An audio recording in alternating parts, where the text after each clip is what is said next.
Conversar com o professor da Faculdade de Direito da Universidade Federal Fluminense, integrante da Associação Brasileira de Juristas pela Democracia, BJD, Rogério Dutra dos Santos. Bom dia, Rogério. Bom dia, Glauco. Rogério, nós tínhamos aí previsto para hoje o julgamento do Conselho Nacional do Ministério Público que ia avaliar 3 casos que poderiam afastar o procurador Deltan Dallagnol da Lava Jato, mas nós tivemos aí a suspensão pelo ministro Celso de Mello desse julgamento e antes também da decisão de Celso de Mello, o ministro Luiz Fux havia suspendido os efeitos de sanção administrativa sofrida por Dallagnol. Como é que você viu essas decisões, Rogério? Olha, Glauco, a gente sabe que desde 2015, 2016, a Lava Jato conseguiu estabelecer um alinhamento político com as cortes superiores, especialmente com o Tribunal Superior de Justiça e o Supremo Tribunal Federal, e alguns ministros eles se tornaram explicitamente lavajatistas, como é o caso do ministro Félix Fischer no STJ, como é o caso do ministro Fux e, obviamente, do ministro Luiz Edson Fachin, né? Esses ministros eles atuaram de forma direta para legitimar as ações da Operação Lava Jato, mesmo quando essas ações eram claramente ações criminosas e fora do escopo legal, tá? Então, não surpreende que o Fux hoje atue em favor do Dallagnol. Ele próprio já tinha se colocado totalmente disponível e alinhado à operação em termos políticos, como o próprio Dallagnol afirmou, né? O Fux é nosso, o Fux é nosso, e hoje o Fux confirma que realmente é deles, tá? Então, é realmente muito lamentável essa situação de uma parte do Poder Judiciário ser capturada por uma operação tão flagrantemente criminosa, mas que, por outro lado, reflete alguns princípios caros à extrema-direita brasileira. Então, não poderia ser diferente nós termos aí parte do Poder Judiciário alinhado com a Lava Jato, na medida em que esses setores do Judiciário, eles comungam com esses princípios, com esses valores, ou seja, tudo que for necessário, inclusive passar acima da lei para perseguir os inimigos políticos. Aliás, essa é uma função clássica do Poder Judiciário na sociedade capitalista, que é a de poder político capaz de neutralizar os inimigos políticos do regime, tá? Isso não sou eu que estou falando, o cientista político e jurista alemão Otto Keimer escreveu um livro clássico de 1968 chamado Justiça Política, onde ele comprova, olhando para a história ocidental, como o Poder Judiciário ele foi constituído como justiça burguesa, né, como uma justiça caracteristicamente operacional para a realização dos interesses do capitalismo. Agora, que interesses são esses da Lava Jato, né? Quais são os interesses que estão por trás de uma operação criminosa? E a gente sabe que isso tem a ver diretamente com a neutralização do ex-presidente Lula como virtual candidato às eleições de 2018, e essa neutralização passava por uma artimanha jurídica, né? Por falsas acusações, falsas provas, delações compradas com ameaça de prisão e com prisão. Então, a gente tem aí um processo que é exemplar no volume de violações de direitos humanos, inclusive, que foram perpetrados durante esses últimos anos. Agora, Rogério, nesse caso específico do Deltan Dallagnol, com esse adiamento, você vê risco de prescrição nos casos, nos processos que existem contra ele? Olha, eu acho que não, porque tem muita coisa, inclusive, que ainda sequer foi denunciada. Então, tem muitos crimes aí que não têm uma prescrição tão rápida e que sequer foram ainda denunciados. Então, a ficha corrida de violações do Deltan Dallagnol me parece, salvo engano, que é muito grande. É muito grande. Então, se hoje isso foi adiado, amanhã o vento político pode mudar e ele pode ser, sim, processado, seja no Conselho Nacional do Ministério Público, seja na própria Justiça, tá?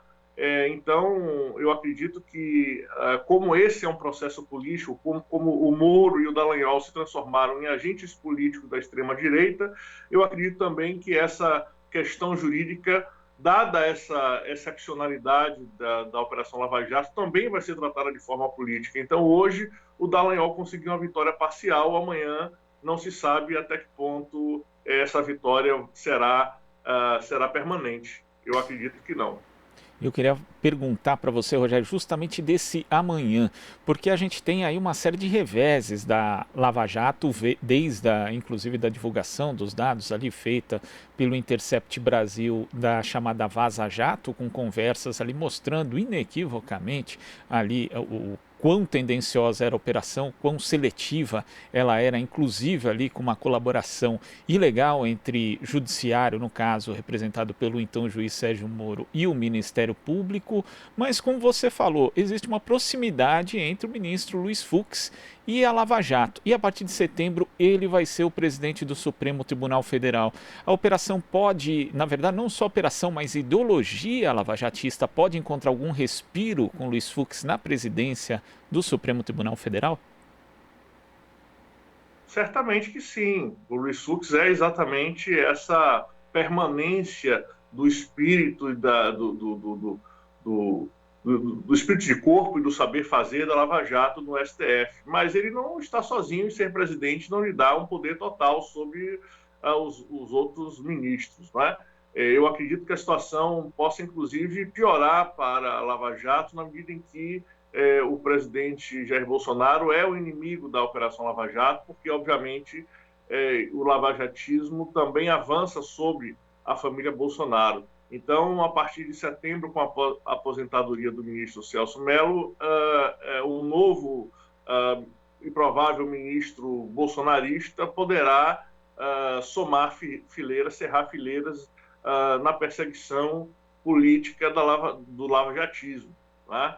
Então, obviamente que, só para esclarecer, as violações realizadas pela Lava Jato, elas são violações claramente da ordem legal, da ordem constitucional. Agora, a criminalização da Lava Jato, a persecução da Lava Jato pelo Poder Judiciário, ela necessariamente será política, porque essa operação se tornou uma operação com uma dimensão política muito forte, tá? Então, tanto a liberação jurídica do Dallagnol e de outros membros da Lava Jato, quanto a sua criminalização, elas vão operar sobre o signo da política, sobre a influência da mídia corporativa, da pressão da mídia corporativa e, eventualmente, da pressão dos movimentos sociais sobre o Poder Judiciário. Então, a gente vai ter que aguardar para ver como é que esses movimentos se darão nos próximos meses, basicamente.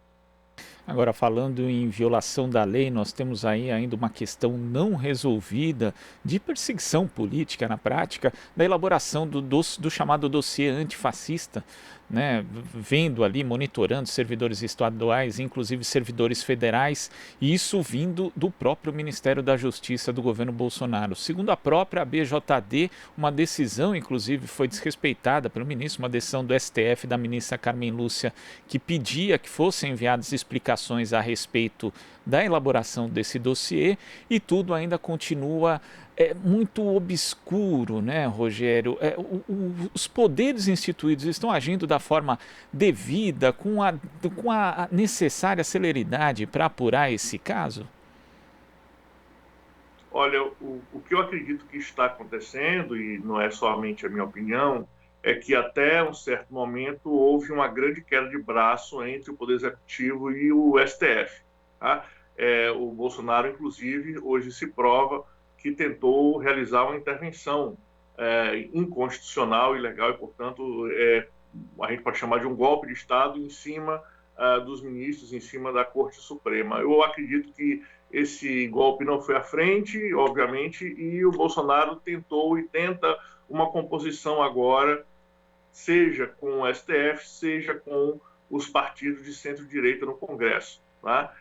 Então, está havendo uma acomodação das instituições ao modelo regular do presidencialismo de coalizão clássico que nos orienta e que orienta também outros países do mundo ocidental, não é só o Brasil que que se alinha a essa organização institucional, e o Bolsonaro está se enquadrando nesse perfil, porque ele viu que não dá para fazer as coisas sem estar em harmonia com o Congresso Nacional e com o Judiciário. Então, nesse sentido, me parece que esse caso aí do ministro da Justiça foi talvez um último estertor aí de um processo de estranhamento e de conflito que me parece está sendo abafado, está sendo reduzido. Mas, obviamente, foi um desrespeito gigantesco à ordem institucional, à ordem constitucional, e o desrespeito aos direitos do cidadão brasileiro, esse dossiê produzido de forma secreta pelo ministro da Justiça, sob a sua responsabilidade direta, obviamente. E esse seria um caso óbvio, inclusive, para o impeachment do próprio ministro da Justiça, não é? Porque isso é crime de responsabilidade, você violar direitos do cidadão utilizando-se do seu cargo, né? Abuso de poder claro, clássico, de manual. Então, essa atitude aí do ministro da Justiça e dos seus órgãos a ele subordinados é uma atitude característica de regimes autocráticos, né, do Estado policial. A gente tem que repudiar esse tipo de medida e esperar que o STF, de alguma forma, recupere a sua legitimidade institucional para coibir esses abusos, porque é uma coisa que é bastante significativa nessa atual perspectiva, nessa atual composição do STF, é que os ministros têm sido bastante duros em relação à violação de direitos fundamentais de opinião, né, de cidadãos que têm um destaque no mundo político, na vida pública, como é o caso aí dos policiais antifascistas e todos nós que somos intelectuais antifascistas, porque se você é intelectual, você necessariamente é antifascista, porque o fascismo é o anti-intelectualismo. Então não é um crime você ser antifascista. É um atestado de civilização.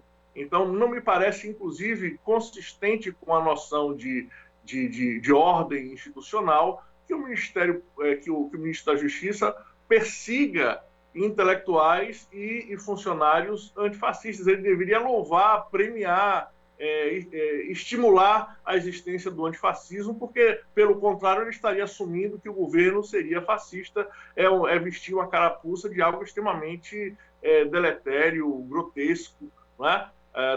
Nós vermos aí um governo se autoafirmando e se assumindo como fascista. Então, é lamentável todo esse episódio, espero que o STF reaja de alguma maneira, porque ele tem reagido e essa seria, vamos dizer assim, a última fronteira capaz de barrar o desenvolvimento de um governo efetivamente fascista. Porque se houver outros dossiês dessa natureza e atividades no sentido de perseguir agentes políticos, agentes públicos, cidadãs brasileiras que se preocupam com a vida institucional do país e fazem dessa preocupação uma luta política democrática dentro dos parâmetros civilizatórios e constitucionais, não há por que o governo perseguir, né? Não há por que o governo se importar, vamos dizer assim, com a oposição política dentro das regras do jogo. Me parece muito sintomática se essa perspectiva continuar a se desenvolver, né? Nós estaremos aí caminhando diretamente para uma violação de todas as regras básicas da ordem constitucional brasileira e estaremos aí efetivamente sob um estado de exceção, sob uma ditadura. Tá certo, Rogério, muito obrigado pela sua participação aqui no Jornal Brasil Atual e até a próxima. Um abraço, Glauco, tudo de bom aí. Abraço. Conversamos aqui com o professor da Faculdade de Direito da Universidade Federal Fluminense, integrante da Associação Brasileira de Juristas pela Democracia, ABJD, Rogério Dutra dos Santos. Você está ouvindo Jornal Brasil Atual. As notícias que os outros não dão.